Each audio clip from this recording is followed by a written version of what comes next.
Hello all. आज के इस लेक्चर में हम इनहेरिटेंस में हाइब्रिड इनहेरिटेंस के टाइप को डिस्कस करने वाले हैं। हाइब्रिड इनहेरिटेंस जैसे कि नाम है, it is the combination of two और more inheritance types, different inheritance types. तो जैसे फॉर एग्जांपल इसका कोई प्री डिफाइंड स्ट्रक्चर नहीं है। किन्हीं भी दो इनहेरिटेंस टाइप्स को यदि आप मिक्स करेंगे, मर्ज करेंगे, एक साथ यूज करेंगे तो वो हाइब्रिड इनहेरिटेंस कहलाएगा। एग्जाम्पल के तौर पर यदि हम बात करें तो मान लेते हैं यहाँ पर एक बेस क्लास है। Let's say this is a base class. Now from this base class I derive this class D, and there is another class, let's say for example B1 मैं इसको दे देता हूँ, B2 उसको नाम दे देते हैं। देन यहाँ से यदि हम बात करें तो यहाँ से मैं फिर एक डिराइव क्लास डिराइव करता हूँ। So let's say this is the final derive class, तो यहाँ पर मुझे नाम चेंज करना होगा इसका, as this is the last derive class और इस डिराइव क्लास के लिए बेस क्लास का काम कर रही, तो मैं यहाँ पर इसको स्ट्रक्चर देता हूँ DB, इस तरीके से नाम दे सकता हूँ। और यहां से भी मैं इस क्लास को ऐसे इनहेरिट करा सकता हूं। तो यहां पर देखिए, this is a combination of two inheritance types, जिसमें कि यहां यदि हम बात करेंगे तो इस एरिया में this is actually the multiple inheritance, और यदि हम इस स्ट्रक्चर की बात करें तो this may be the multi level inheritance.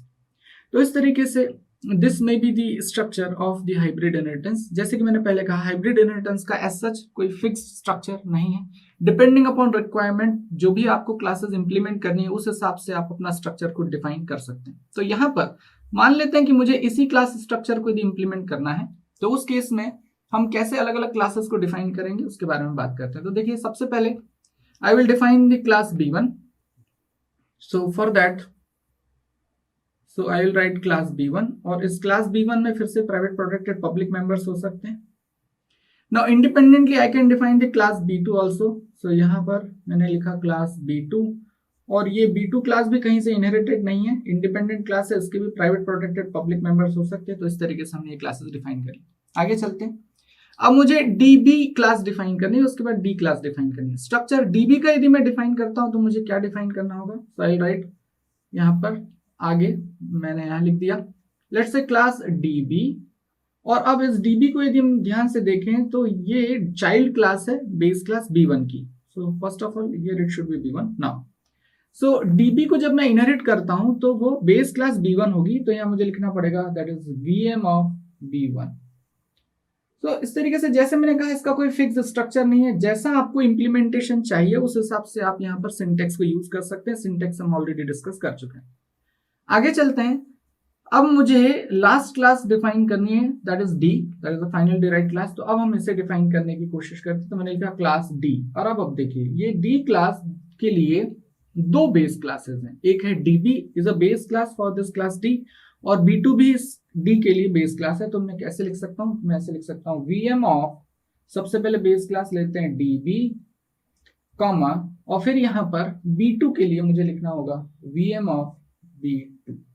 So this will be the structure of the class, और इस D क्लास के खुद के प्राइवेट प्रोटेक्टेड और पब्लिक मेंबर्स हो सकते हैं। So जैसे मैं फिर कह रहा हूं कि यहां पर कोई स्पेसिफिक स्ट्रक्चर नहीं है। मिनिमम कम से कम दो या दो से ज्यादा भी यदि आप इनहेरिटेंस टाइप्स को मिक्स करते हैं तो it will be the case of hybrid inheritance.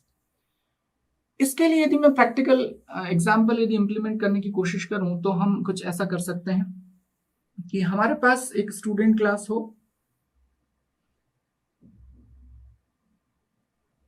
इस स्टूडेंट क्लास में जो मेंबर्स होंगे वो रोल नंबर, नेम हम ले सकते हैं। स्टूडेंट की डिटेल के लिए जैसे अभी तक हम डिस्कस करते आ रहे हैं, गेट स्टूडेंट और पुट स्टूडेंट नाम के फंक्शन हो सकते हैं। और यहां से हम एक और क्लास डिराइव करते हैं। Let's say that class will be the result class. इस रिजल्ट क्लास में हमारे पास मार्क्स हो सकते हैं, मार्क्स ऑफ 5 सब्जेक्ट्स, और साथ में इस रिजल्ट क्लास में रिजल्ट कैलकुलेट करने के लिए function that is calculate result हो सकता है, इस तरीके से। अब हम यहां पर एक एडिशनल क्लास और डिफाइन कर देते हैं, that is fee class, fee detail. और फी डिटेल्स क्लास में हम एक मेंबर ले लेते हैं फी पेड और फी, और इसको पे करने के लिए और डिस्प्ले कराने के लिए हमारे पास दो फंक्शन हो सकते हैं। लेट्स से पे फी फंक्शन हो सकता है जिसके थ्रू हम फी पे कराएंगे। इसमें कुछ अमाउंट हम पास कर सकते हैं, जो भी अमाउंट आपको, हम लोग जब इसे एक्चुअली प्रोग्राम के फॉर्म में लिखेंगे तब हम यहाँ चेंज कर देंगे पे फी। और ऐसे ही हम लोग डिस्प्ले कराने के लिए एक डिस्प्ले फी और फी पेड नाम का फंक्शन हम डिफाइन कर सकते हैं। तो fee paid, so this will display the paid fees by the student. तो इस तरीके से यहाँ पर फी डिटेल्स क्लास हो सकती है जिसमें हम दो मेंबर्स डिफाइन कर लेंगे। एक डेटा मेंबर के पार्ट में होगा फी, जो इन्फॉर्मेशन रखेगा कितनी फी अभी तक स्टूडेंट पे कर चुका है। उसे पे करने के लिए हमारे पास एक फंक्शन होगा पे फी, जो कि इस फी को अपडेट कर देगा, और फी पेड जो कि पेड फी को डिस्प्ले करा सकता है। अब यहां से हम एक फाइनल क्लास डिराइव कर सकते हैं, and that will be the student detail class.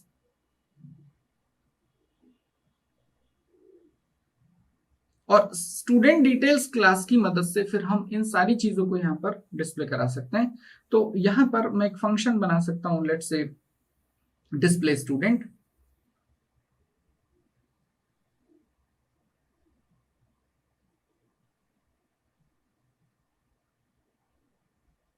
Display student details नाम का एक फंक्शन हम बना सकते हैं जो कि अल्टीमेटली सारी इंफॉर्मेशन को यहां पर डिस्प्ले कराएगा। इसके अलावा यदि कुछ मेंबर्स और यदि आप ऐड करना चाहें तो हम लोग कर सकते हैं। जब हम एक्चुअल प्रोग्राम इसमें एग्जीक्यूट करेंगे तब देखेंगे कि इसमें और क्या क्या चेंजेस किए जा सकते हैं। नेक्स्ट लेक्चर में मैं इसका एग्जांपल भी लूंगा, तो वहां पर हम इसमें चेंजेस कर सकते हैं। जब हम प्रोग्राम लिखेंगे तो जरूरी नहीं कि बिल्कुल यही स्ट्रक्चर यूज करेंगे, तो स्ट्रक्चर में भी चेंज, जैसे कि मैंने कहा हाइब्रिड इनहेरिटेंस में कोई भी स्ट्रक्चर आप यूज कर सकते हैं। तो यहाँ पर ये स्ट्रक्चर हम इंप्लीमेंट करने की कोशिश करेंगे। इसे मैं यहाँ पर कनेक्ट कर देता हूँ। So this will be the case of the same structure जो कि हमने यहाँ पर आइडेंटिफाई किया, उसी स्ट्रक्चर को यहाँ पर हमने रिप्लेस किया। तो नेक्स्ट लेक्चर में हम इसके लिए प्रोग्राम लिखेंगे और अकॉर्डिंगली चेंज करेंगे। हाइब्रिड इनहेरिटेंस के साथ एक बेसिक प्रॉब्लम और है जो उसका स्पेशल केस कहलाता है, जिसे हम नाम से भी जानते हैं, that is ambiguity problem. Next lecture में हम उसे भी आगे डिस्कस करेंगे। Thank you.